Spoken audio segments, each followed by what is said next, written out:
It's always a good idea to turn your mic on before you start talking. Good morning, and this is Marty Johnson, aka P-Dog Knight, and welcome to the Morning Night. This is actually still a test stream, but I did put a couple articles together, and hey, okay, it's working good.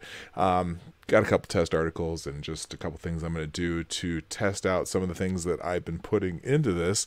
And then also probably by Monday, I'll be able to figure out how to have guests on my show. Also, I haven't quite figured out how to integrate Google Hangouts with this. So until then, today it'll just be me. But hopefully you'll be able to, that'll be fine. And sounds like everyone can hear me. That's a good thing. So, hey, let's get started. Take me from blind press. I'm not sure what blind press is, but oh, yeah, I gotta go check that out sometime too. But anyway, so here we go. I'm just I got a couple stories. I'm gonna show one video, and we're gonna go from there. So, and the first one, just a funny story that I found last week. I don't know if they ever covered it on Monkey in the Morning or the Lords of the Night, but it's one I'd submitted to them, but I don't think they ever saw it. So, this one cracks me up. Hang on a second here. All right. And it is, of course, a Florida man story. Florida man says 3 syringes found in his rectum are not his. Clearwater, Florida. Florida man says 3 syringes removed during a strip search at the Pinellas County Jail do not belong to him. Wesley Dasher Scott, 40, was arrested on a drug charge early Friday morning and was taken to the receiving area of the Pinellas County Jail. While he was being strip searched, Scott removed 3 syringes from his rectum and gave them to a deputy, according to an arrest affidavit. He told the deputies that the syringes were not his. Oh, you know, I think the last thing I want to do, if I'm, well, I suppose if you're a drug addict, you don't really care, but the last thing I want to do is use syringes that were removed from somebody else's rectum. Anyway, before he was transported to the jail, Scott was searched in a field where he was taken into custody. A deputy said he asked Scott if he had anything on him and if he knew what would happen if he brought anything hidden into the jail. The deputy said that Scott knew what the consequences would be. Scott was charged with felony possession of contraband in a county detention facility, possession of drugs without a prescription with the intent to sell, possession of marijuana, and possession of drugs without prescription. So just a lovely, lovely, lovely Florida man story. All right, moving on. I also, let's see. Well, here's one that I just wanted to do. This is kind of the interesting story of P-Dog himself. Let me see if I can find that. I've been messing around with Windows, so I've had to. I gotta find this again. My apologies. I had it set up before, and then I was having such a fun time trying to figure out where my what am I trying to say here? Having such a fun time trying to figure out where my own video was that I forgot to put the story back on. So hang on, give me 1 second here. We'll let it pause, and we'll have to see if we can get some. Here's a question. I'm gonna run this story and see if you guys have some volume on it. So let me just pop this up. We're going to do a little quick transition here. And I may pause this. I may pause this as we go through, because I'm going to actually have some comments on this one myself. So here we go.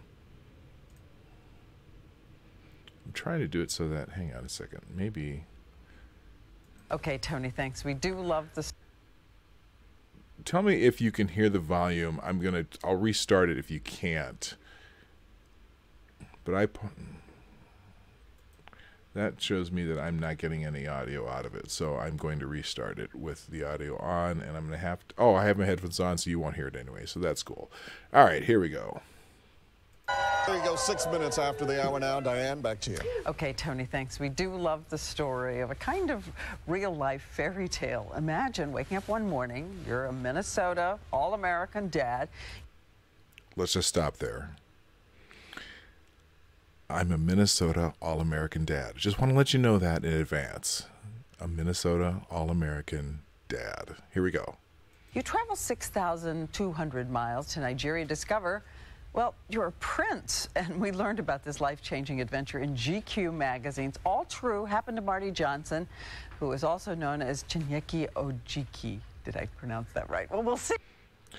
No, Diana, you did not pronounce it right, and I never got to tell you during this segment. It's Chinyere Martin Ogike, and if you happen to have seen my For Marty's video from the Marty's Big Journey channel, that's where I got Marty Ogike from. That's my natural father's last name. Anyway, here we keep going here.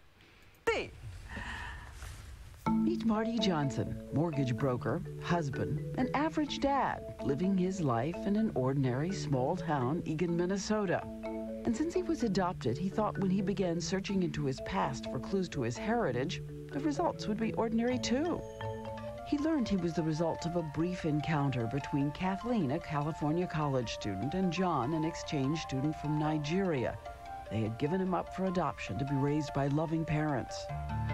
Just a few years ago, he succeeded in finding his birth mother, arranged to meet her, and stepped up the search for his biological father. Months later, a letter arrived. A small explosion in an ordinary American life. Welcome to the Ojika dynasty. You come from a noble and prestigious family. Turns out Marty's father is chief, in effect king, of the Abo village in Nigeria, considered royalty.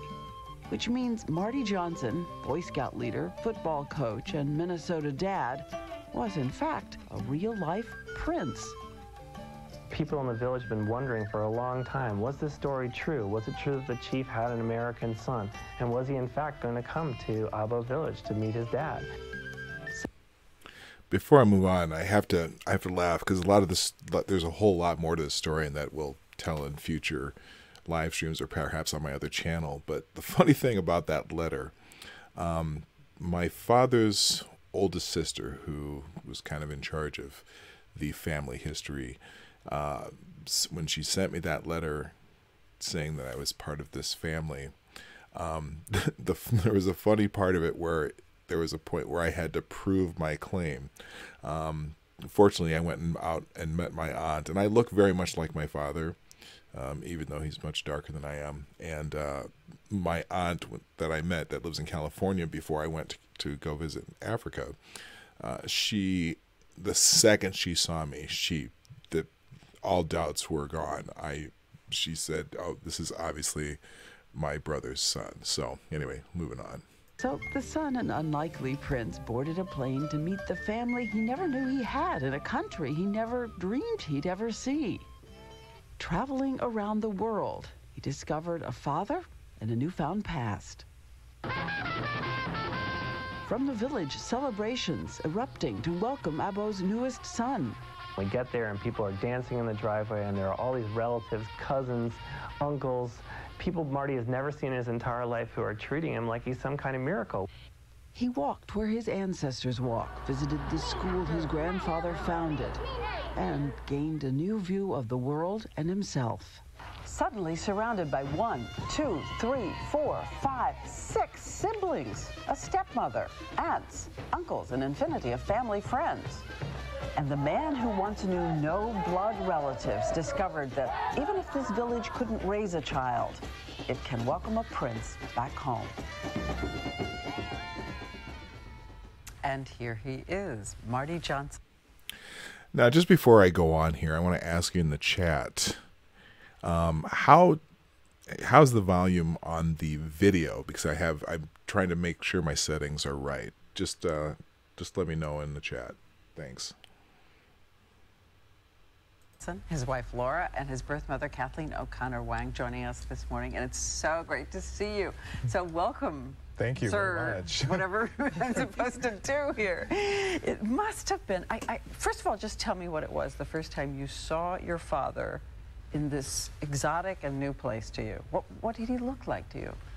Well, I'd seen pictures of my father, and but it still wasn't necessarily real to me. So, you know, when I stepped out of the car and the two women that I didn't know who they were yet were just pointing to my father, I was stunned. It was a big emotional in my heart, you know, just burst, you know, and I just kind of walked up stunned and gave him a hug, and each time he would stop and look, it was, you know, just an amazing feeling in my heart. So he was part of your home, your home in your heart after all those years. But in the village itself, I gather you had a few tests you had to pass. I believe you had to eat the goat and fufu, which is the floury mush. How's the fufu? Actually, it was pretty good. I mean, it's a pretty, it's a very heavy fish flavor, but it was very good. And how was your dancing? You had to do the tribal dance. I'm trying so hard to get him to do it this morning. You know, I just did whatever moved me, and at the time I had, you know, my cousins and my sisters, and I realized I was in Africa, and I was just dancing, and it was kind of a joyful thing. I also love that they gave you one of the cola nuts to take with you to your leader, President Bush. Yep, I'm still working on getting that meeting. Yeah, to give him that nut. Well, Laura, tell me about this for you. What is this discovery like for you? I can't imagine. I describe it to my friends as the ultimate love story. You know, the love of a mother and a father who allowed their son to be adopted by a loving family who was wonderful to him, and the reunion of everyone. It's amazing. It is amazing. I know that you had to give him up because at the time you said there was no way. I was in college. I was living on $80 a month, you know, so it wasn't something I could imagine trying to raise a child by myself. And you had only been able to hold his foot before you had to let him go? Right. Couldn't even take him in your arms? They always said, you know, I was afraid to even ask if I could hold him, you know, so it was really something I couldn't do, and so I touched his foot. So seeing this guy, 6'4", 280 pounds, you know.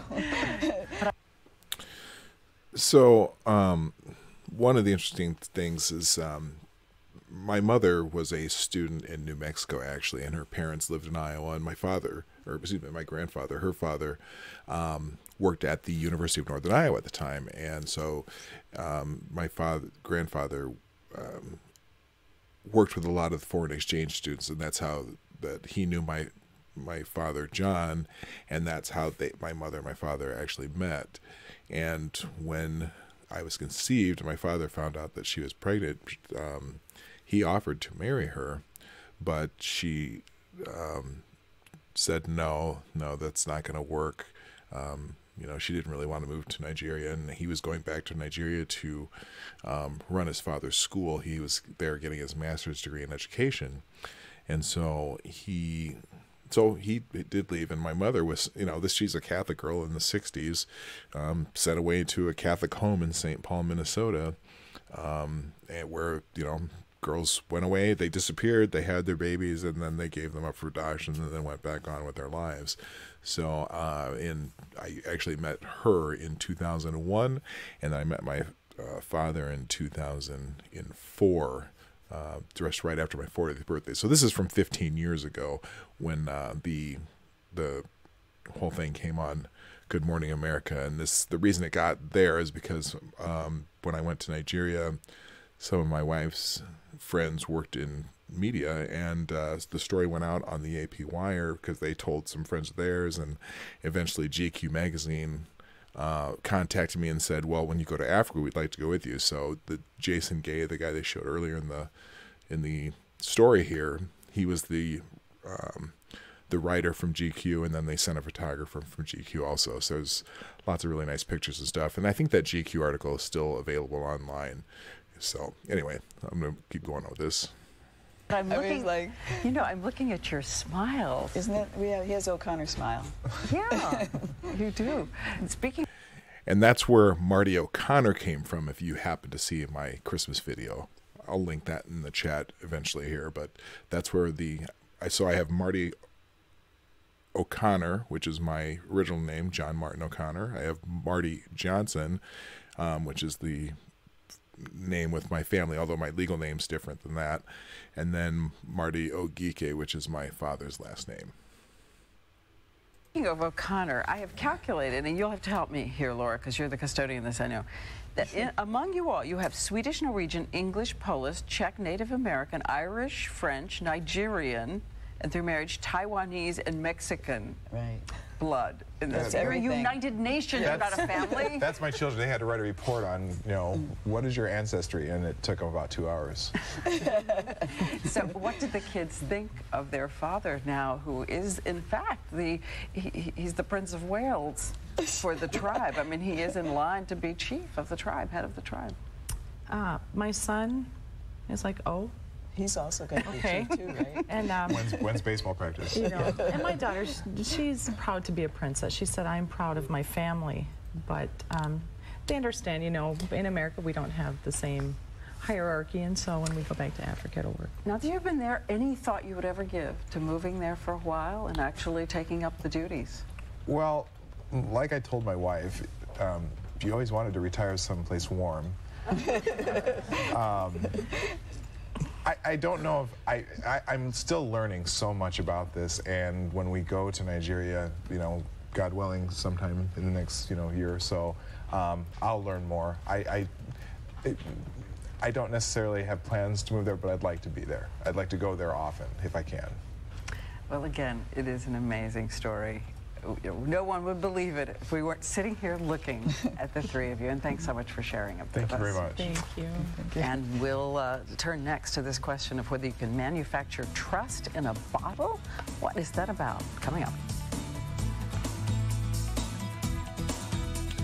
All right, so that is, turn that off. That is the story of P-Dog Night. So let me explain the P-Dog Night thing, because I said the P in P-Dog Night does stand for Prince. One of my really good friends that I live with here in Minnesota named my friend Mitch, after this all came out and he began, it got around that, Marty is a prince, so to speak. He started calling me Prince all the time, and that I'm like, Mitch, stop calling me Prince. Stop calling me Prince. Nope, he kept calling me Prince. Prince, nope, stop calling me Prince. So finally, he's kind of funny, and he said, okay, fine, I'm not going to call you Prince. I'm just going to call you P-Dog. And so that became kind of the joke that he was calling me P-Dog, and then we grew up. We're both, 70s, 80s kids, so he started calling me P-Dog Night, kind of just as a joke off the band 3 Dog Night. So that's where P-Dog comes from, for P-Dog Night comes from. Anyway, so I am going to try one more thing here. I got a couple other articles that I just thought were interesting, so I'm going to go through them since I'm online, and then I got to go pretty soon because I have to head to my other job. But this one's just an oldie but a goodie, because I was just having a good chuckle time. This is back from, let's see, what's the date on this? January 21st, 2016.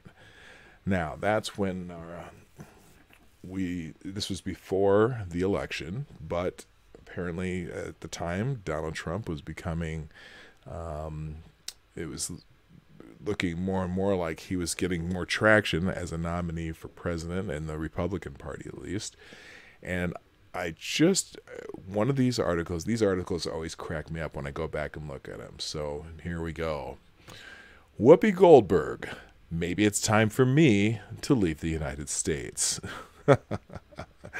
The View co-host Whoopi Goldberg on Wednesday said a possible Donald Trump presidency signals that maybe it's time for her to move out of the country.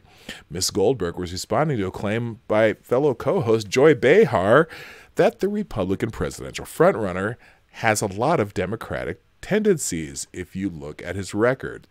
Listen, he can be whatever party he wants to be, Ms. Goldberg interjected, according to a clip obtained by Breitbart News.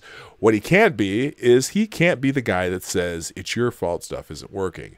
Not the president that I want. Find a way to make stuff work. But you can't say, oh, you're Lebanese, or you're black, or you're Mexican, or you're a woman. Now, first of all, I'm not the greatest Trump fan, but I don't hate Trump. I think his ideas very much mesh with my own ideas as far as things, how the country should work. But he never said that. They used his words, his inartful statements against him. But anyway,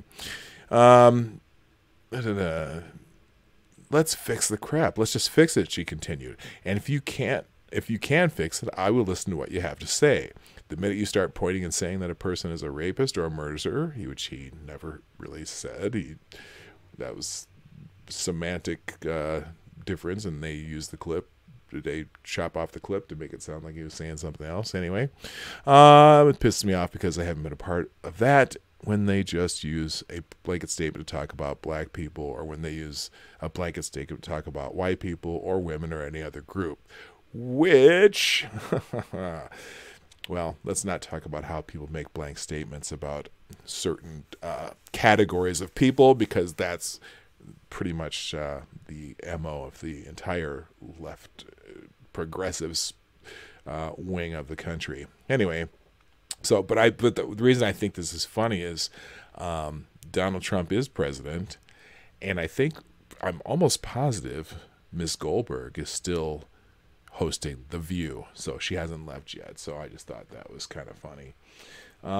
So anyway, we're going to be moving on here, and as I watch the transitions, looks like they're all going smoothly. I see, Johnny, you said that the video was choppy a little bit. I'm assuming the audio is fine, which I'll see if I can do one more optimization. What's the word for that? I'll see if I can optimize this so that when I play videos, they're not choppy too. So I appreciate you guys doing that. Let me know about that. And then just I got one other article that I want to put up here that it was kind of fascinating to me, because it's kind of a story that kind of I can relate to based on how I grew up. So this is just an interesting story here. It's from the Federalist. I don't know what you think about the Federalist. I mean, I kind of enjoy some of the articles that I get from here. The worst racism my children have experienced came from black peers. I hope the life of Mackenzie Adams will open up the eyes of the black community and the destruction of racial politics, that my kids will join others with the same kind of independent streak. So in December, a young girl named Mackenzie Adams, a fourth grader from U.S. Jones Elementary School in Demopolis, Alabama, despondent after relentless taunting by other black children for a relationship with a white child, hanged herself in her family home. Although suicides resulting from school bullying have sadly risen steadily over the years, Mackenzie's death spoke to me on a very personal level. In the summer of 2005, while visiting my grandparents in the Northeast, my husband and I met up with my cousin, an international teacher, and his new wife, whom he'd met while teaching in Zambia, Africa. In recounting her story, Justina told us of the very recent death of her sister and how her 21-year-old nephew was struggling to feed and care for 5 siblings as young as 2. After much soul-searching and discussion, my husband and I approached Brian and offered to adopt his 2 youngest sisters, who were 2 and 6 at the time. He gratefully agreed, and in May of 2007, after a 2-year adoption process that would have stymied any but the most ardent adoptive parents, I flew from Zambia, Africa, to bring home our daughters, Barbara and Betty. Yes, her daughter's name is Betty White. Anyway, moving on.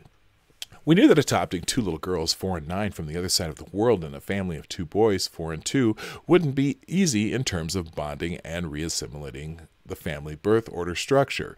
But it was the stuff like what little Mackenzie Adams experience that we didn't see coming, and it quickly blindsided me. The first time it happened, I was floored.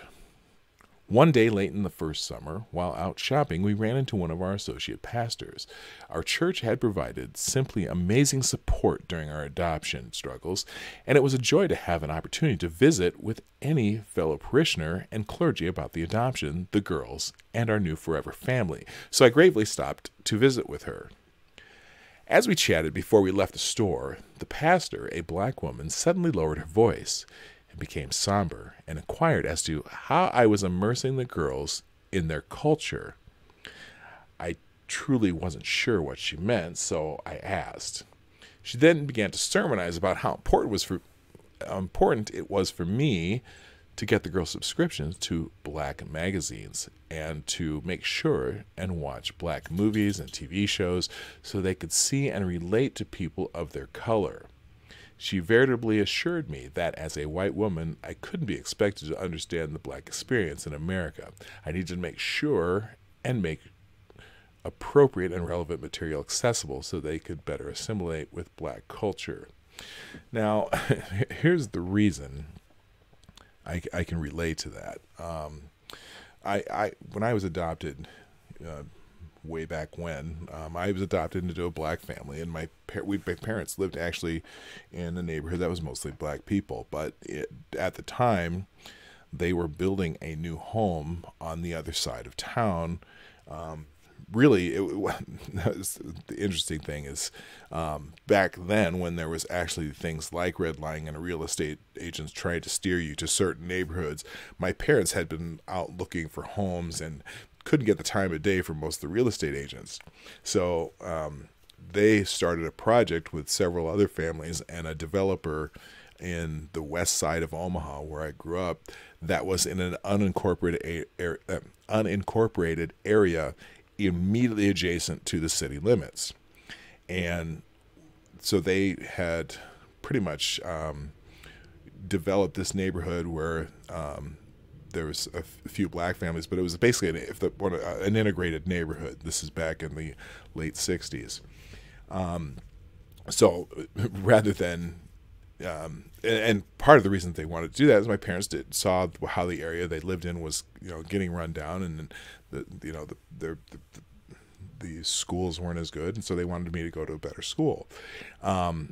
As chance would have it, though, as moving out to this, basically it was a suburb at the time. It wasn't even a suburb, it was unincorporated, but I ended up being one of 4 black children in my elementary school. And we were both from this new neighborhood, and we rode the same bus. So, first of all, it was me, my sister, and the 2 girls who lived up the street. Everyone, and our last name was Johnson, so everyone thought we were related. But anyway, so basically I grew up around white kids, and all my friends growing up, at least almost through elementary school, were white kids. So talking about how you need to be immersed in your culture, my parents, we still went to the same church, which is down, in the hood, so to speak, and we still were in organizations, and I was in a youth group that was all black kids, but I pretty much grew around all white kids. And so just hearing the story, a lot of it I can relate to. Anyway, let's move on. This is, by the way, this woman's name is Jenny White. As a staunch believer in the dream of Martin Luther King Jr., this pastor's admonitions didn't sit well with me. In fact, I knew for certain her guidance for rearing my children was at best perpendicular to his vision. MLK advocated against bitterness and hatred in the black community because his ultimate goal was that, quote, black boys and little black girls would be able to join with little white boys and white girls as sisters and brothers. I will never forget the heat rising in my face. I must have stared at her as though she had grown 2 heads right in front of me. It actually angered me that instead of focusing on the girls' adaptation to a completely new country, which when the first time I read this, I said, the pastor said, "How are you?" What was the word she used?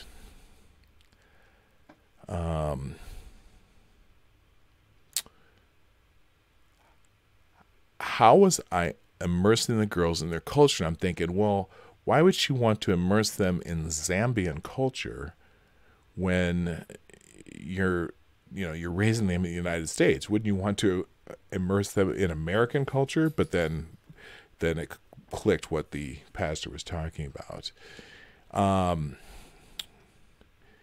Anyway, let's see here. Where was I?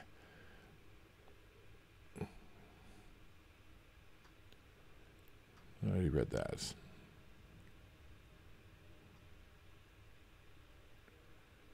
Oh, here we go. Anyway, so when I finally composed myself, I offered my thanks, but explained that our family didn't really see color, so we had no intention of raising the kids in our family to be anything other than Americans. Good for you, lady. Hence, we probably wouldn't be comfortable taking that kind of suggestion. Discontent with my answer and intent upon pressing her point, she continued. She believed that my thought process unfortunate because my whiteness couldn't process the fact that the girl's fate would always balance at the pinnacle of someone else's prejudicial small-mindedness. It was up to me to make them vigilant of the discrimination that would surely come their way. Unable to continue the conversation any longer, I told her we needed to get along and said our goodbyes and exited the store, and she fumed all the way home. Now, the other thing about that too, I was fascinated about this because, I grew up around white kids, and there were certainly times where, this is back in the early 70s when I'm in grade school, and there's absolutely times where there were kids who would bully me or whatever, taunt me for, because I was the only black kid. I was the only black boy in the school. I had the three other girls. One was my sister. But my next door neighbors was a family that there was the white family, that 4 boys and a girl, and the 2 youngest boys were my age. One was my age, one was a year older, and so I was really good friends with them. So I always hung out with them, and we, everything we did together. They were. It's not that they had to protect me because I was bigger than pretty much any kid in my school at the time, but they were always defending me as far as verbally and hey, stop messing with my friend. And so it was always a good bond to have, those friends around. But as far as needing to be immersed in any certain black culture, I was more immersed in white culture in a sense, and until I got to junior high, and that's when they started busing kids. And so we had integrated schools in the late 70s. If you ever saw, what's the movie with Denzel Washington?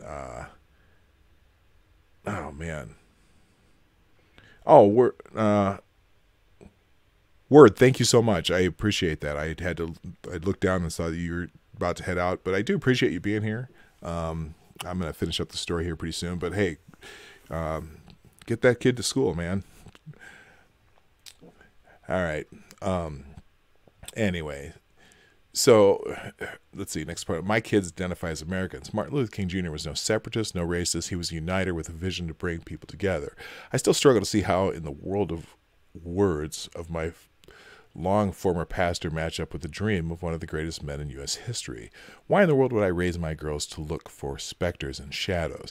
Why would I raise them to identify with a specific race as if being members of the human race weren't enough? Yes, my daughters are from Africa, and they communicate with their family there regularly, but once we adopt them and landed in America, together they became Americans, not African Americans, not black girls, but girls who would grow up in a nation where they were afforded an opportunity to become anything they wanted to become. Now, here's another part of this that really, yes, remember the Titans. Thanks, Johnny Hellcat. This is another thing that really fascinates me. Now, my parents were both highly educated, so that was another factor that where my parents moved me to make sure I was at better schools. They were both highly educated. They were both in the teachers. My father was an art teacher. My mother taught math and calculus and all forms of math, and then she became a counselor. Both had master's degrees, and my sister and I were both always encouraged to excel. We always excelled. I was pretty good at selling things. But I also am looking at this from the aspect of the family that I've discovered that I have from Nigeria. Now, many of my relatives, before I ever even knew I had these relatives, had immigrated to the United States. About half of my my father's had brother and 2 sisters who immigrated to the United States. And what's interesting, I have a bunch of cousins around my age from who, were Nigerians who live in the United States, and almost every single one of them are either doctors, lawyers, in some kind of medical profession, or attorneys, or professional type jobs. And it was interesting, that my opportunities were, in the family that I grew up in, were sky's the limit, and I always excelled in school, and I did really well. And then, but always with the idea that there were no limitations on me. My grandmother, the grandmother in the family I grew up with, was also a college professor. And from the time I was a little kid, there was never anything. Her biggest thing was, there's nothing that limits you except your own mindset. And I always remember that when I was in school. I always did well in school. I always did, I did well in sports, athletics, theater, all kinds of things that I tried when I was young, because I never thought of myself as someone who would be limited just because of the color of my skin. And I find that in the African part of my family that lives in the United States, nothing ever limited them. There's an unfortunate, somewhat mindset that in the black community in the United States that, I hate victim mentality. It drives me insane, because there's so much opportunity. And I think a lot of the things that we see happened, a lot of the events over the last several years with police shootings and things like that, they're still such a minuscule part of what happens in this country. But they've gotten blown so out of proportion that there are people who believe that, if I go around the corner, I'm going to get shot by a cop, or I'm going to, I'm going to talk about this Jasmine thing from Houston in the coming weeks, because that case has really pissed me off. But I really like how this woman just said, they became Americans, not African Americans, not black girls, but girls who would grow up in a nation where they were afforded the opportunity to become anything they wanted to become. That's the truth. If you want to become something in this nation and you have the, aptitude to do it, or the drive to do it, I truly believe that that is possible no matter what your situation is. Anyway, so I'm going to finish up this article. Today, my daughters are 21 and 16. We have raised them and our other 3 children on this philosophy. Yet somehow it continually shocks me that any real racism they've encountered has come from black contemporaries. Although the 21-year-old has some difficult emotional struggles and returned to Africa to live with her brother and finished high school, she came back to Oklahoma after graduation, joined the National Guard, and has begun college with the intention of becoming a nurse. Education has always been important to Barbara, who has always been a hard worker, dissatisfied with anything less than an A in her classes. Of all my kids, she and my oldest son seem to share an innately conservative bent and tend to be reserved in public. One day we were talking in the kitchen after she returned home from school, where she struggled with constant racial politics in her college English class. She wanted help beginning her latest paper regarding disproportionate brutality by police towards black Americans. She recounted her frustration that so many black contemporaries in the military had razzed her because her last name is White, and that she'd been adopted by a white family. When I asked her how she dealt with that kind of thing, she just shrugged her shoulders and said, "What are you going to do?" Thank God she's a strong young woman. Her answer could have been suicide. Betty is a straightforward social butterfly. Although she and the two boys have been homeschooled since 2012, she participated in no end of extracurricular activities, knows no strangers, and has no qualms about providing her opinion on anything to anyone at any time. The manager on her local homeschool football team. She also nannies and runs her own photography business. The other night she came home from practice and told us that one of the black boys on the team, who constantly makes racial comments, had called another black boy the N-word. Characteristically, Betty told him not to use that word because it was disgusting. He then said something like, "What do you mean? You're an N-word too." She told him that she was in no way an N-word, yet he was apparently intent on convincing her she was. His next retort was something like, "Hey, we're both from Africa." She said she looked him straight in the face and said, "I'm sure," with her hilariously sharp attitude and little head bob for good measure, "I'm from Africa. You're from Oklahoma, and I'm no N-word."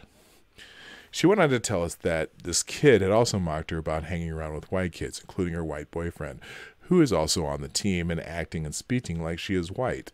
Again, if Betty hadn't had a strong personality, what could this kind of ridiculing behavior from someone who looks like her done to her emotionally? We know what it did to Mackenzie, and that's the girl who killed herself. You know, I went through this too. In 7th grade, in 6th grade, I still lived in the same neighborhood. In fact, my mother still lives in the same house they built in 1969. But in 7th grade, that's when they started integrating the school. They started busing at Omaha, and so all the schools were integrated. And I got so much more crap from the black kids who were from, a different part of town because I didn't speak the same way they did, constantly being called an Uncle Tom or a coon and all that stuff that you hear now. And if it's kind of that herd mentality that just came up, and for me, I was fortunate that one, I was a head taller than every kid in the class. I was one of the biggest kids in the school. 2, I excelled in sports. I excelled in the arts. I excelled in just everything I did. So that's often, once, we got onto a basketball court or on the football field or whatever, then that taunting went away really quick because, some of the kids who taunted me had to face me, especially on the football field. I remember one of the kids who used to give me the most crap. I was a defensive tackle, and he tried to run through the middle of the line, and I just leveled him, and that was the last time he ever gave me crap again. But, it's kind of weird that, it's kind of the crabs in a barrel syndrome. A lot of times people just want to pull you down, and I was never about that, and I never let it happen. Anyway, all right, let's see. Oh, shoot. I didn't even look at the time. I got to get out of here pretty soon. Anyway, that's kind of the gist of the rest of the article. The article is in the Federalist. If you want to look that up, eventually I'll put a link in the description.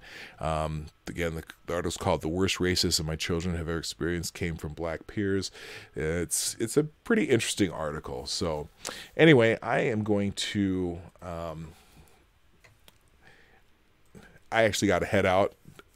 Again, starting next week, hope some of you will get a chance to check me out and see how this, start with my new stream. Let's see here. I want to just trick one thing. Okay, so a couple of you left here. So those of you who did watch today, thank you so much for watching. And hopefully I'll get some of this straightened out so that everything's a lot more clear. I just noticed that the picture on the stream itself is a little bit blurry too. So we'll figure out the optimization on this and try to make this a lot more clear. But again, thank you.